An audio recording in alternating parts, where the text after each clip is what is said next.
'Tis the season for deja vu. As you read the Torah reading of Tzav, you might think the Torah is discussing the same offerings it discussed just last week in the Torah reading of Vayikra. No, you are not a time traveler. You are experiencing reality. Do not adjust your set.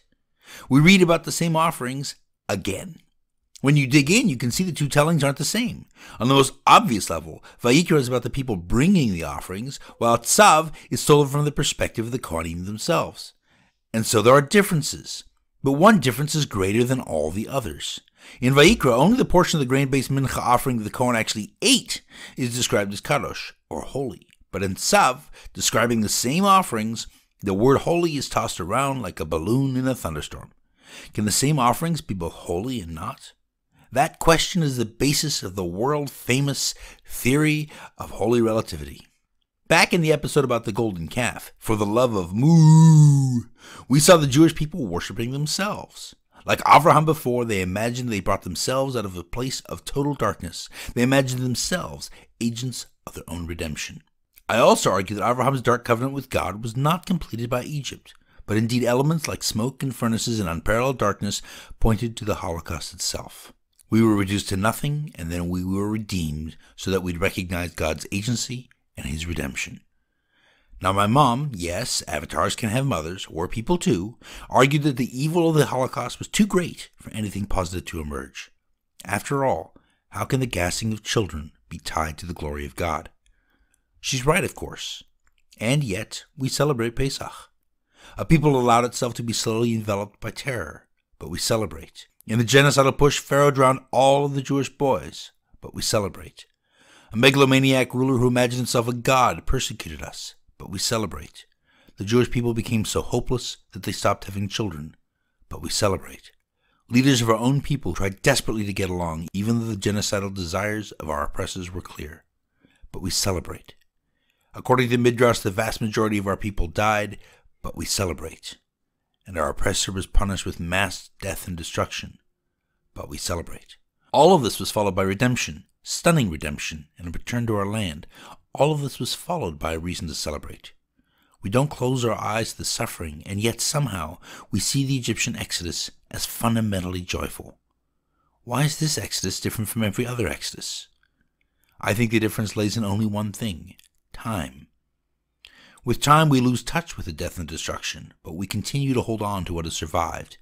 That which is destroyed is intangible, but the green shoot of life remains with us to this day. With time, our perspective changes. And that's okay. Yitzchak survived the Akedah and runs to the physical and away from the spiritual, but he was blessed. Moshe fought the horrors of the Exodus. He resisted participation. He begged Pharaoh again and again to come to his senses to end the slaughter. He wanted to short-circuit the whole affair. But he was not cursed. The Jewish people themselves complained. After all the miracles, that God had just brought them to the desert to die. They didn't trust God. God punished the generation of the Exodus for other things, but he never punished them for this. The manna itself was a response to this exact complaint. And my own grandfather, yes, avatars can have those too, would curse God at his Pesach Seder for the terrors and sufferings of his generation. And yet his family and people have flourished. We are different than God. We must be for him to have a relationship with us. We are not meant to be automatons. We have a different perspective, and that's okay. Holiness is relative. In Vayikra, only the grain that is eaten, the offering that has no apparent waste of life or produce, is called holy. It is a human perspective. If an animal dies or flour is made into smoke, then we should feel loss, no matter what understanding we might develop of the greater picture. In Tzav, which has the perspective of God's priests and God himself, the picture changes. We see holiness in the dedication of animals' lives to the relationship between the Jewish people and God. Those offerings represent the realization of the greatest potential those animals can have. Their lives are not wasted. They are fuel for the greatest spiritual realities. We do not see what follows death, but God can.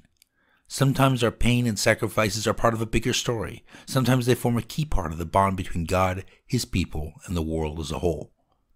But those who suffer are not blamed for seeing loss where God might see holiness. By not using the word kadosh in Parshat Vayikra, God is telling us that's okay. Sometimes we don't need to understand. In fact, sometimes we must try not to. We had 14 days warning of the Exodus, but didn't even think to make sandwiches for the long walk to Israel. We totally lacked initiative, and so we ate matzah. It is forever a sign of our enslavement. When we eat matzot and maror at the Seder, we are bringing ourselves back to the human perspective. And by embracing the human perspective, we can begin to understand that of the divine. We can remember that we are powerless and oppressed, and that God alone brought us out of Egypt, just as he brought Abraham out of Ur-Kasdim and the Jewish nation out of Europe. By remembering the lessons of the past, we can circumvent the sufferings of the future. But we can do more than that. By embracing the human perspective and then celebrating the divine, we can understand that perhaps our own tribulations are but a part of a greater story, which we cannot hope to understand. Perhaps it is through both the sufferings and the joys of the Egyptian Exodus that we can find the path to our ultimate redemption. May you have a Chag Kasher V'Sameach, a kosher and a joyous holiday. Thank you.